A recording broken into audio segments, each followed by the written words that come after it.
بسم الله الرحمن الرحيم يا أيها الناس اتقوا رب mbokk yi jaaxle jeex na waaw yow mi amee jàngoroy rab jinne wala ngelaw seetaani dugg la moo xam dañu la liggéey ba nga paralysé dawal gaaw seeti Serigne Khadim Ndiaye borom yàlla rek kay buur ci diwaanu Pikine Icotaf jàkkaarloog marché syndicat wala nga woo ko ci 77 716 62 06 wala ci 78 292 78 98 góor gu télé te amee néew kattan wala man yuwam néew yow mi may dégg te amee jàngoroy siti wala hémorroïde moo xam bu nëbb la wala bu feeñ wala nga am jafe-jafey am doom wooteel gaaw ci 77 716 62 06 wala nga woote ci 78 292 78 98 yow mi bëgg Mbayre Njaay wala ngay xëccoo place mbaa nga amee procès tribunal te jaaxle lool ngir sa yaram araamal kaso dawal gaaw seeti Serigne Khadim Ndiaye borom yàlla rek kay buur ci diwaanu Pikine Icotaf jàkkaarloog marché sa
borom sow maa ngi noonu doomu yëmbal bi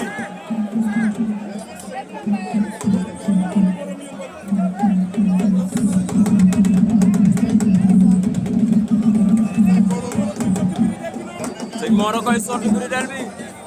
ñu ngi waajal borom meew mi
Yëmbal yéen saa ñu ne ko yëmbal yaa tuum hop hop hop ko de yëmbal yaa ngoog ay waay xoolal ma sama média yi niñ sonne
Fii